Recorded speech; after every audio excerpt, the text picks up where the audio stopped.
নমস্কার, আমি পম্পা সুর চলে এসেছি আজকের ডেইলি নলেজ 5 জুলাই 2025-এর ডেইলি নলেজ নিয়ে। এই ডেইলি নলেজ সবার জন্য খুব উপকারী, তার কারণ সমস্ত competitive exam WBCS, SSC, CGL বা ব্যাংকিং সব জায়গাতেই current affairs is a very important একটা সেকশন। সেই জন্য আপনাদের যদি ভালো লাগে তাহলে অবশ্যই আমাদের চ্যানেলটি সাবস্ক্রাইব করুন এবং কমেন্ট বক্সে আপনাদের কমেন্ট লিখে জানান। প্রথমেই আসি কালকের কুইজে। কালকের কুইজ ছিল ইন্দাস ওয়াটার ট্রিটি কত সালে সাইন হয়েছিল? উত্তর B, 1960।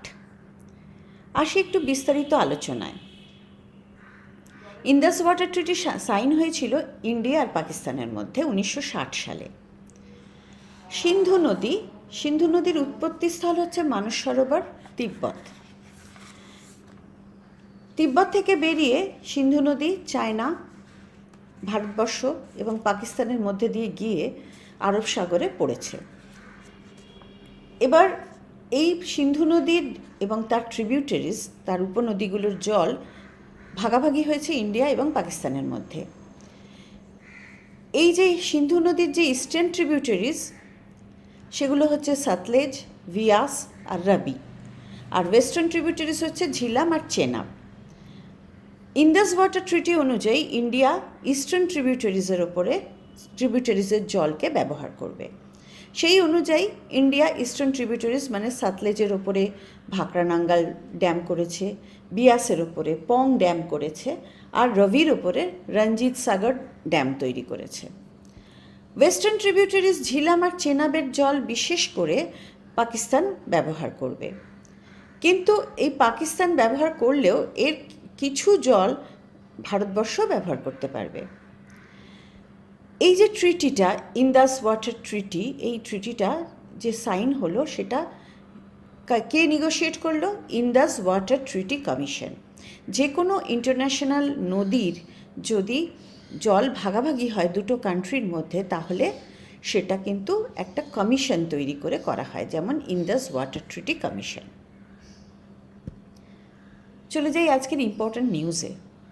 Bihar Election Commission has notified 11 documents for special revision of electoral rolls. Bihar election commission একটা স্পেশাল ড্রাইভ নিয়েছে, সেখানে 11টা ডকুমেন্টকে নোটিফাই করেছে যার যে কোনো একটা দিয়ে ইলেকটোরাল রোলে নাম নথিভুক্ত করা যাবে। প্রাইম মিনিস্টার নরেন্দ্র মোদী তাকে ত্রিনিদাদ এবং তোবাগোর highest honour order of the republic of Trinidad and Tobago তাকে কনফার করা হলো।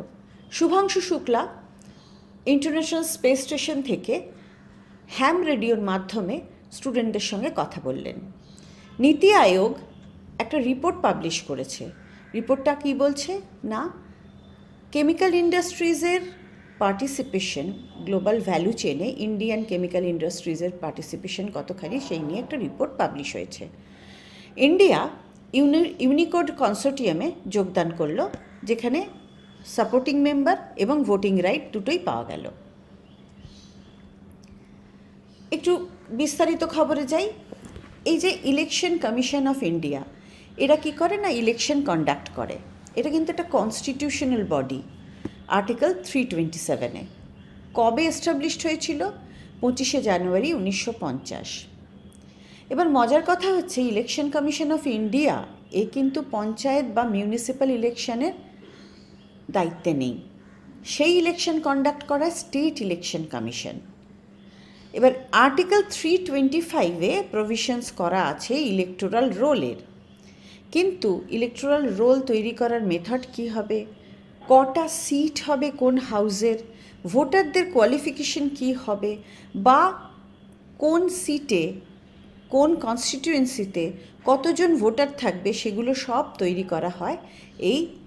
সেগুলো সব বলা আছে কোথায়? রিপ্রেজেন্টেশন অফ পিপলস অ্যাক্ট, সেটাও 1950-তেই তৈরি হয়েছিল। কিছু ইম্পর্ট্যান্ট তথ্য আমরা এখানে দিলাম, যেগুলো তোমাদের কাজে লাগবে ফর কম্পিটিটিভ এক্সামস। প্রধানমন্ত্রী নরেন্দ্র মোদী ত্রিনিদাদ এবং তোবাগোর সর্বোচ্চ সম্মান পেলেন। ত্রিনিদাদ অ্যান্ড তোবাগো এটা কিন্তু দুটো আইল্যান্ড, যেটা ক্যারিবিয়ান সিতে সাউথ আমেরিকা কন্টিনেন্টে রয়েছে। ক্যাপিটাল কি? Port of Spain. প্রেসিডেন্টকে ক্রিশ্চিন কার্লা ক্যাঙ্গালু। এই যে পিএম ভিজিট করলেন ফার্স্ট উইক অফ জুলাইতে, কি অ্যানাউন্স করলেন না ত্রিনিদাদ এবং তোবাগোর যারা ইন্ডিয়ানরা আছেন তাদের ওভারসিজ সিটিজেনশিপ অফ ইন্ডিয়া দেয়া হবে। তোমরা সবাই জানো যে সিটিজেনশিপ, ইন্ডিয়া সিটিজেনশিপ কিন্তু ডুয়াল সিটিজেনশিপ নয়। সুতরাং যারা ওভারসিজ ইন্ডিয়ান যারা আছে তাদের একটা স্পেশাল কার্ড ইস্যু করা হয়, তার নাম হচ্ছে OCI, overseas citizenship of India card. এবার এই অ্যানাউন্সমেন্ট করলেন যে ত্রিনিদাদ এবং তোবাগোর সিটিজেনরাও, ইন্ডিয়ানরাও কিন্তু এই কার্ড পাবে। এছাড়াও কিছু কোলাবোরেশন হলো ডিফেন্স, ফার্মাসিউটিক্যাল, হেলথ কেয়ার, এবং সবচেয়ে বড় কথা না ত্রিনিদাদ তোবাগোতে ইউপিআই পেমেন্টের জন্য ডিজিটাল ইনফ্রাস্ট্রাকচার করা হলো। শুভাংশু শুক্লা সম্প্রতি স্পেসে গেলেন, ইন্ডিয়ার অ্যাস্ট্রোনট, কিন্তু উনি হচ্ছেন সেকেন্ড অ্যাস্ট্রোনট। তাহলে ফার্স্ট অ্যাস্ট্রোনটকে রাকেশ শর্মা 1984 সালে গিয়েছিলেন। কোন মিশনে উনি গেলেন? উনি গেলেন এক্সিয়াম 4 মিশনে। কোন স্পেস সেন্টার থেকে ওনার রকেট লঞ্চ হলো? Kennedy space centre, Cape Carnival, Florida থেকে। এবার ইন্ডিয়া কিন্তু 4th কান্ট্রি, স্পেসে মানুষ পাঠাবার জন্য 4th কান্ট্রি। বাকি 3টে কান্ট্রি কে কে? ইউএসএ, চায়না আর রাশিয়া। এই যে কোলাবোরেশন, এই যে শুভাংশু শুক্লা গেলেন, তিনি গেলেন ইউএসএর সঙ্গে কোলাবোরেশনে, কিন্তু রাকেশ শর্মা গিয়েছিলেন রাশিয়ার সঙ্গে কোলাবোরেশনে। তাহলে এই এতটুকুর মধ্যেও আমরা কিন্তু অনেকগুলো এমসিকিউ পেয়ে গেলাম, অনেকগুলো প্রশ্নের উত্তর। আচ্ছা, কেন হ্যাম রেডিওতে ওনারা কথা বললেন? হ্যাম রেডিও জিনিসটা কি? হ্যাম রেডিও হচ্ছে একটা পার্সোনাল রেডিও, যেটা রেডিও ওয়েভ দিয়ে ফাংশন করে একটা পার্টিকুলার ফ্রিকোয়েন্সিতে। অর্থাৎ কারোর কাছে একটা রেডিও আছে, সেই রেডিওর একটা ট্রান্সিভার আছে, একটা অ্যান্টেনা আছে, এবং সেটা যদি এই ট্রান্সিভারটা যদি একটা নির্দিষ্ট ফ্রিকোয়েন্সিতে কেউ কানেক্ট করে তাহলেই কথা বলতে পারবে। কেন হ্যাম রেডিওতে কথা বলা হলো? কারণ এটা secure, stable and reliable communication. এটা স্পেসেও কাজ করে। এই কনভারসেশনটা কে অর্গানাইজ করলো? ইউআর রাও স্যাটেলাইট সেন্টার, ব্যাঙ্গালোর। ইন্ডিয়া নীতি আয়োগ সম্প্রতি একটা রিপোর্ট পাবলিশ করেছে যে কেমিক্যাল ম্যানুফ্যাকচারিংয়ে ইন্ডিয়া গ্লোবাল চেনে কোথায় আছে। দেখা যাচ্ছে ইন্ডিয়া সারা পৃথিবীর 6th লার্জেস্ট আর এশিয়ার 3rd largest producer of chemical. ইন্ডিয়ার কন্ট্রিবিউশন ওয়ার্ল্ডের টোটাল কেমিক্যাল প্রোডাকশানে 3.5%। আর আমাদের জিডিপিতে, ন্যাশনাল গ্রস ডোমেস্টিক প্রোডাক্টে, জিডিপিতে কেমিক্যালের কন্ট্রিবিউশন হচ্ছে 7%। ইন্ডিয়া ইউনিকোড কনসোর্টিয়ামেও যোগ দিল। ইউনিকোড কনসোর্টিয়াম জিনিসটা কি? সেটা হচ্ছে একটা নন প্রফিট অর্গানাইজেশন, যারা কিছু ইউনিকোড স্ট্যান্ডার্ড তৈরি করে ফর ইন্টারন্যাশনাল ইউজার। এই সফটওয়্যারগুলো কিভাবে কাজ করবে তার কিছু স্ট্যান্ডার্ড তৈরি করে।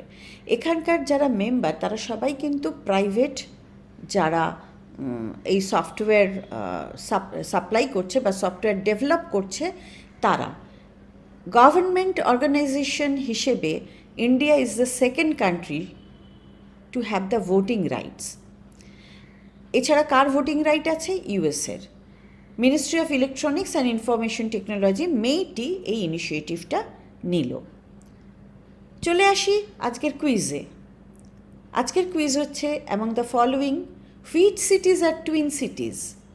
Option A Cuttack Bhubaneswar, option B Hyderabad Secunderabad, option C Varanasi Ayodhya, option D Mumbai Pune. কালকে এর আনসার আমরা এক্সপ্লেন করব। গ্রেট বাস্কেট কেরিয়ার, এখানে সবার স্বপ্ন পূরণ হয়। আমাদের ভর্তি চলছে WBCS, SSC, CGL, ব্যাংক পিওতে। কন্ট্যাক্ট নাম্বার দেওয়া রইল, হোয়াটসঅ্যাপ করো বা কল করো। আজকের মতন এইটুকুই, কাল আবার দেখা হচ্ছে।